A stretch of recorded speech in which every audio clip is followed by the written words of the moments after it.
Shalom Bapak Ibu yang kekasih dalam Tuhan.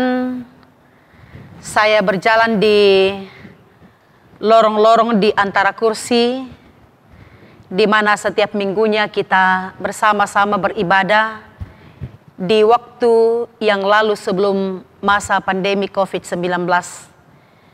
Tapi dengan tetap meyakini bahwa rencana dan pekerjaan Tuhan itu ajaib dan Ia melakukannya bagi orang yang dikasihinya. Kita bersama-sama akan beribadah kepada Tuhan. Mari kita berdoa. Terpujilah nama-Mu ya Tuhan kekal selama-lamanya. Firman-Mu hendak diberitakan hari ini dalam kuasa Roh Kudus. Kami mohon perlindungan Tuhan melalui Yesus Kristus, Juru Selamat kami yang hidup. Amin. Firman Tuhan hari ini dari Ayub 42 ayat 2. Aku tahu bahwa Engkau sanggup melakukan segala sesuatu dan tidak ada rencanamu yang gagal. Amin firman Tuhan. Sebelum kita merenungkan firman Tuhan ini, kita akan mendengarkan pujian dari anak-anak kita sekolah minggu.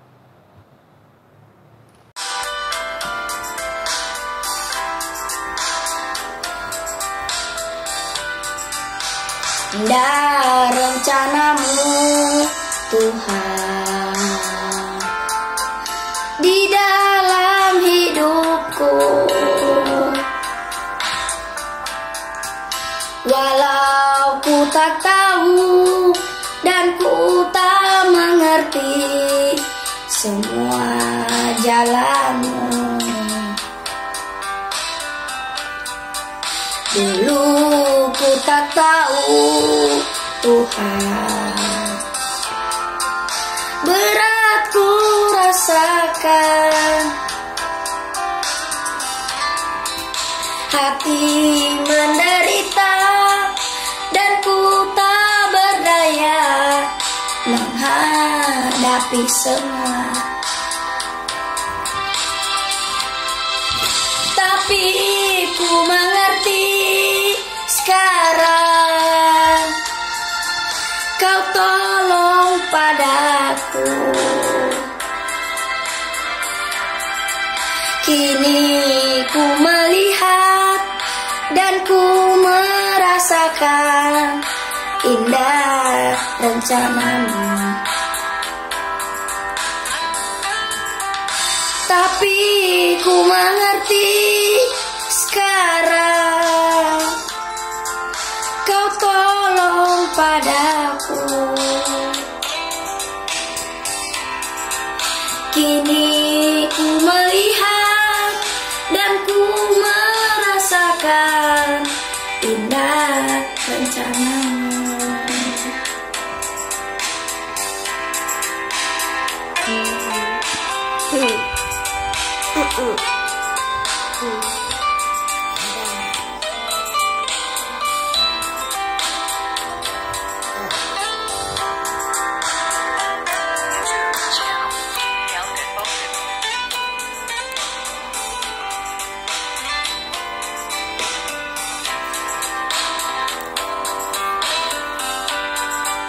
Dulu ku tak tahu Tuhan,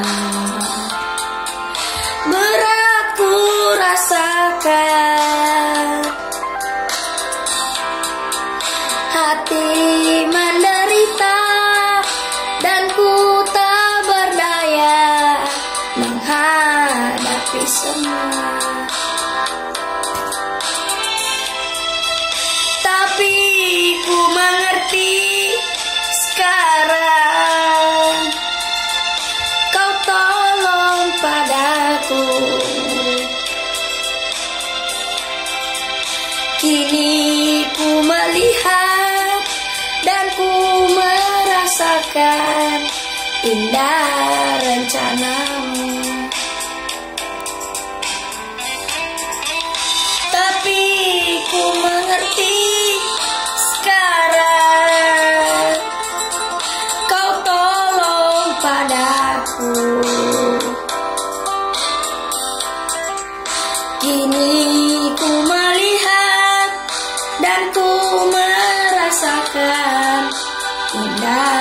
rencanamu. Kini ku melihat dan ku merasakan indah rencanamu. Terima kasih. Seperti nyanyian anak-anak kita sekolah minggu, indah rencanamu Tuhan dalam hidupku, walau ku tak tahu dan ku tak mengerti jalanmu, tapi akhirnya kita dibuat mengerti. Sebab apa? Sebab apa? Rencana Tuhan pasti selalu yang terbaik. Amin. Rencana Tuhan pasti selalu yang terbaik. Ayub seorang yang saleh, jujur, takut akan Allah dan menjauhi kejahatan. Itu dicatat dalam Ayub pasal 1. Semua yang dimiliki itu diambil daripadanya, termasuk anak-anaknya.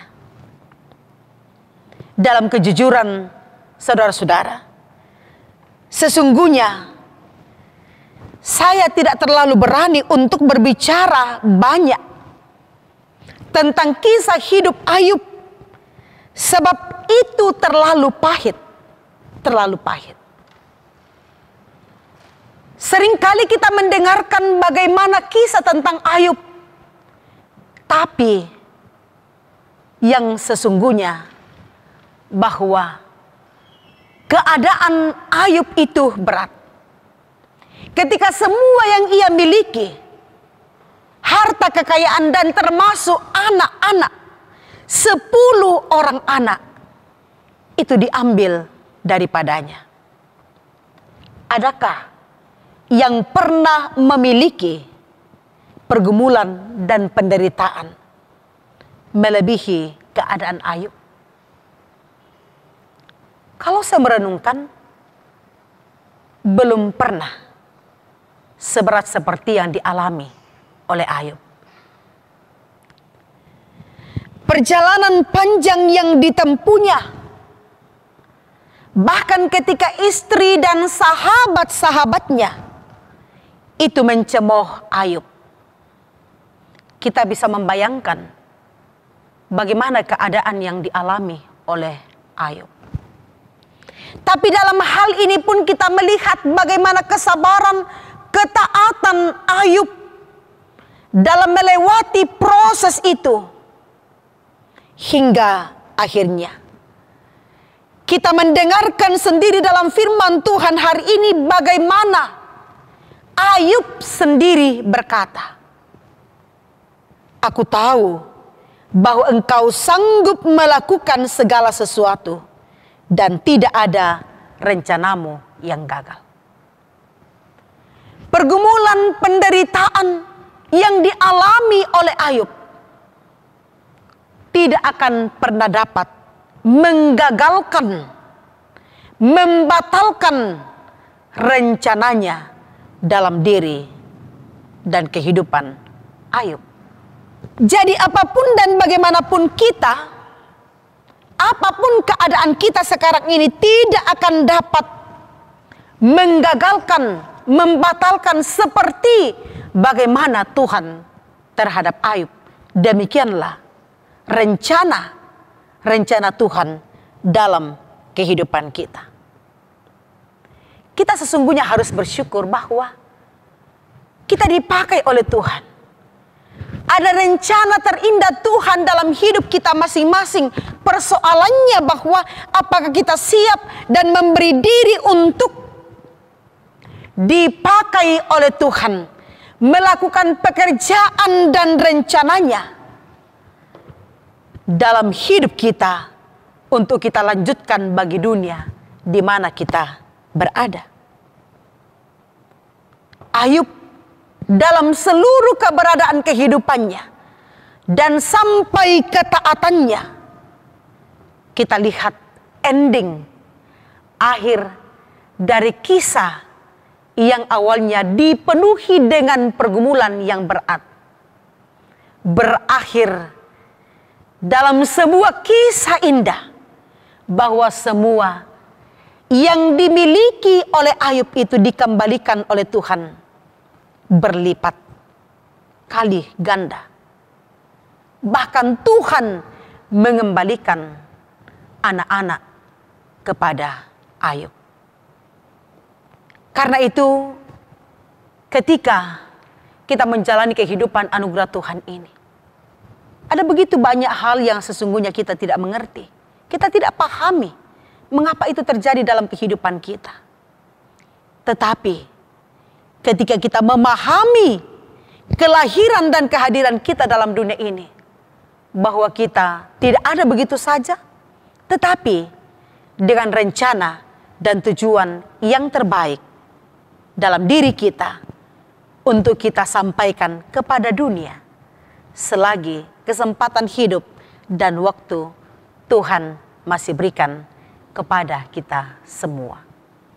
Yesus Kristus yang telah berkorban untuk kita.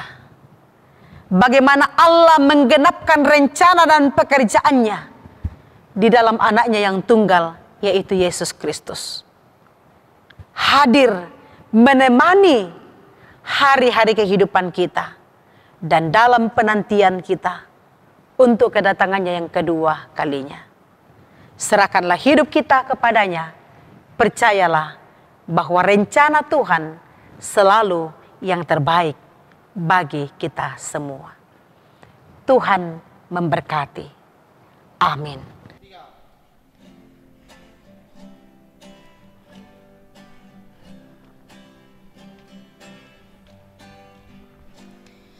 Anak sekolah minggu dengar-dengaran, turut orang tua terlebih Tuhan. Itulah tandanya anak yang baik, nanti nak masuk surga terima upahnya. Anak sekolah minggu dengar-dengaran, turut orang tua terlebih Tuhan. Itulah tandanya anak yang baik, nanti nak masuk surga terima upahnya. Mari kita berdoa. Terima kasih ya Tuhan, Engkau melibatkan kami dalam pekerjaan-Mu. Rencana Tuhan terindah dalam hidup kami. Bagi kota ini, bagi bangsa ini, bagi alam raya, bumi ciptaan-Mu, dan bagi gereja Tuhan di muka bumi ini. Terpujilah nama-Mu sampai selama-lamanya. Dalam nama Yesus Kristus, Juru Selamat penebus kami yang hidup. Amin. Selamat, Tuhan memberkati.